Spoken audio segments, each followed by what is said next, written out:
Hi everybody, this is BigPapaGrump from the Board of Doom, and this is my preview and predictions video for the 2019 edition of WWE Clash of Champions.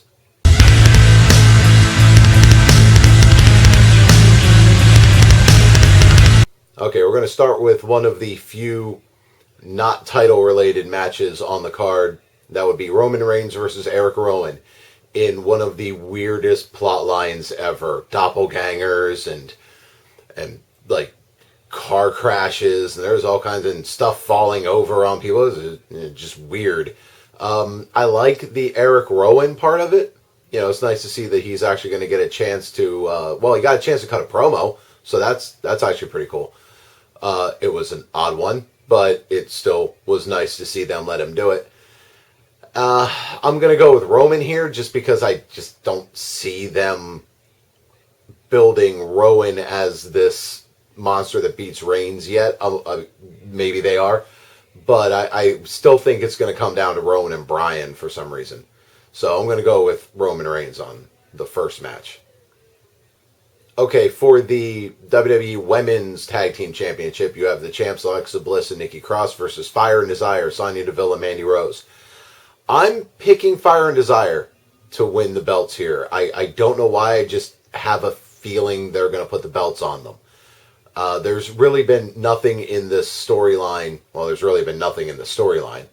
But nothing in the storyline to suggest that they're going to win the belts. But at the same time, there's nothing to suggest. Like, I don't see anything on the horizon for Alexa Bliss and Nikki Cross. I know backstage they love Alexa Bliss, so keeping the belt on her kind of makes a little bit of sense. I'm just feeling a title change on this one. Okay, so for the Cruiserweight Championship, you've got the champ Drew Gulak versus Lindsay Dorado, triple threat versus Lindsay Dorado and something Carrillo. That's how much I don't pay any attention to the Cruiserweights. I'm part of the problem, I realize.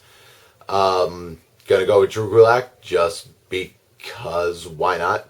I mean, Lindsay Dorado's been around forever and hasn't had the belt yet, so pretty sure, you see, this is how much I don't pay attention. I'm pretty sure he hasn't had the belt yet. But, and, you know, he's Lindsay Dorado. He's awesome in the ring. But, you know, I mean, it's Drew Gulak. I'm just going to go with the hometown boy. Okay, for the SmackDown Tag Team Championship, you've got the New Day versus the Revival. New Day. I mean, it's 50-50 on that one. I could see them putting the belts on the Revival. I could see them keeping the belts on the New Day. Recently it was like, okay, they're going to take the belts off the New Day, or something's going to happen, and you're going to, you know, maybe they're building towards Big E turning, or heck, even Xavier turning. I'm not seeing any of that right now, so I don't see any reason to take the belts off of the New Day, but I also don't see a whole lot of reason to leave the belts on them.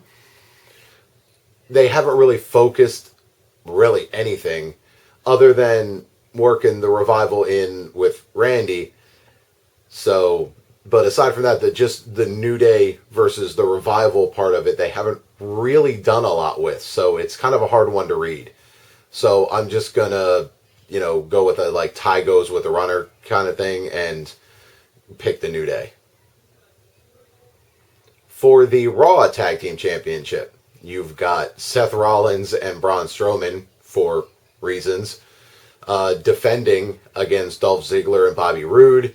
I've heard them called the Glorious Show-Offs was neat. My personal favorite was Rudolph, so I've been using that one myself. I'm not 100% sure who came up with that one. Sorry. I'm actually going with Rudolph to win, because I don't think that that's going to be part of the story, the implosion or whatever. I say this a lot, I wouldn't be surprised if they keep the titles on Seth and Braun. But with the Bray Wyatt thing looming, I just don't see there being room for a tag team storyline as well. So I'm just going to go with Rudolph to win, and hopefully something better comes along. I mean, they're great, but this whole thrown together tag team thing just screams Vince doesn't care. So And it's kind of depressing on that note because there's a lot of really good tag teams in WWE and in NXT. And since brands are going to get weird here soon, I wouldn't be a bit surprised because could you give the Street Profits something to do? That would be cool. But I could see the Street Profits taking the belts off of Rudolph more so than being the ones that finally dethrone Seth and Braun Strowman or whatever. So I'm going to go with Rudolph to win that one. For the Intercontinental Championship, Shinsuke Nakamura defends against The Miz. Again, another story that's had next to no build to it. There's, it's just a match. There's been a little bit, The Miz has looked strong lately. Shinsuke had some awesome stuff where he answered every one of Byron Saxton's questions in Japanese, and Corey Graves just agreed with him, which was funny. Just no idea what he was saying. But, so that was kind of amusing, and I like Shinsuke, so I'm picking Shinsuke to retain. I know Miz is going for a record, so if he wins, I'm not going to be shocked or anything, but I'd rather see this one. I'd rather see Shinsuke keep it and maybe drop it to someone later. But at the same time, it would be nice to see the Miz get that record, so they'd start talking about. Actually, no, they just talk about it more. Well, whatever. But I'm going with Shinsuke. For the United States Championship, you've got AJ Styles versus Cedric Alexander, which it's nice to see Cedric getting some love he has over the last couple of weeks. And I don't think he's going to get the belt, though, because I think with them building the OC or whatever, I think keeping the belt on AJ, giving him some sort of bragging right, would really help that. So I think keeping the belt on him is the best way to go with that, and so he retains. So I kind of sidetracked myself envisioning what it would be like with Cedric Alexander hoisting that title, because it would actually be a really awesome moment. But I don't think it's going to happen. For the SmackDown Women's Championship, Bayley versus Charlotte. New wrinkle. Charlotte's kind of a face. Bayley's kind of a heel. Charlotte's in the face position acting like a heel, and Bayley is siding with a heel and acting like she's the good guy. It's actually an interesting wrinkle. I kind of like this storyline. I kind of like this version of Bayley where she's almost she's so convinced that she's in the right, that she's the good one, that she doesn't. It's kind of that whole you don't realize you're the villain kind of scenario, or everybody's a hero, their own story or whatever. It's kind of an interesting wrinkle there. I think it's kind of wasted on the Bayley, Charlotte, Sasha, Becky story because they're not. I don't think they've given enough to it yet, but it's still early, so it could develop into something really cool. But I think Bayley retains. And we're just going to jump right into the reason I think Bayley retains, because one, if they're going to build her as a heel, she's got to do more heel-y things, and if she has a belt that is, way more effective. And for the Raw Women's Championship, you've got Becky Lynch defending against Sasha Banks. I think Sasha wins the belt, and those two have the titles, and you can go have a little run with those two as the champs. And Bayley becoming more and more of a heel, around Sasha. So I'm not 100% sure if you want to have it be Sasha's influence or just something that was always kind of in Bayley all along. But I think having Sasha and Bayley with the belts is the way to go. I mean, I don't want to see Becky Lynch lose the title, but at the same time, her run's kind of stalled a bit. And part of it is the fact that they overplayed the I'm Seth Rollins, well, now fiance angle, which I'm glad they kind of eased up on. But also, after WrestleMania, you go into this feud with Lacey Evans, and while I think Lacey Evans is improving all the time, I don't think she was ready for that spot yet. So it kind of ended up not stalling Lacey Evans as much, but it stalled Becky more than anything else. So she's kind of become kind of flat with her title run. So having her chase again especially if she's chasing those two and it's just beat down after beat down on her, then you can rebuild Becky as, the man. So I think the heels come out with the women's championships.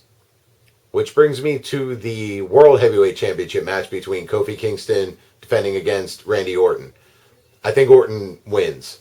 I just have a feeling that this is going to be where Orton goes over, and then at either, I guess it would probably be Hell in a Cell, is where Kofi redeems, kind of gets the belt back.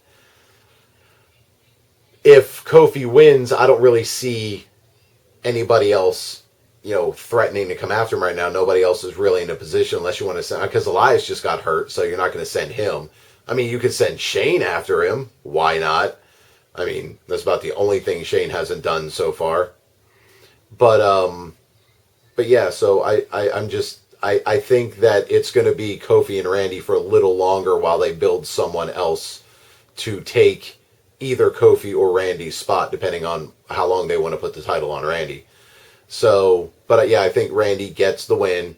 He gets the title, and he's got a whole, television cycle before Hell in a Cell to just torment Kofi and constantly one-up him for Kofi to just dig down deep and come back and retain the title. And in the main event, you've got Braun Strowman trying to take the belt off Seth Rollins for the Universal Championship, and I think Seth retains because I think it's going to be Seth versus The Fiend. I don't think that Braun versus The Fiend is as intriguing as, because I think it would make more sense for him, if you're going to put the belt on Bray, it would make more sense to do it where he can get it off of Seth and then possibly just retain it against Braun. That way you can, because Seth isn't going to be too hurt by losing the title, at least for a little while. And then you can have him fight Braun maybe or something, or even in a triple threat at Survivor Series in a position where all he has to do is survive. He doesn't have to beat Braun. That way you can keep Braun looking strong. You can keep, Seth is going to take a slight hit, I guess, but it's not going to kill him, and you can build up The Fiend because right now I'm not going to say he's the best heel in the company. He's just the most interesting thing on television, period. If Corbin wins King of the Ring, you can also send Corbin after Seth if Seth beats The Fiend, but we'll cross that bridge later. By the way, side note, a little disappointed they took the King of the Ring finals off the pay-per-view and put it on Raw.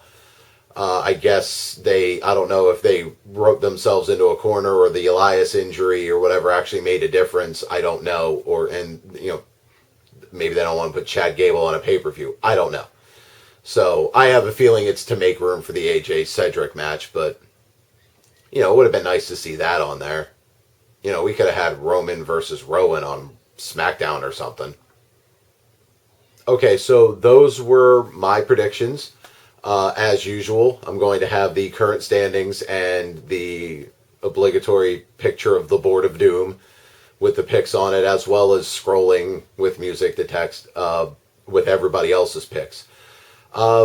This one, not as predictable as they've been, but I mean, it depends on just how much you want to overanalyze everything, which I've been just kind of laid back. Just, you know what? Let's just see where the story goes. I'm not trying to do too much predicting pay-per-views down the line, because I don't think WWE's thinking that far ahead at the moment. I know Vince used to write out storylines from WrestleMania to WrestleMania, but I'm pretty sure he's not now, judging by the way he keeps ripping up SmackDown scripts.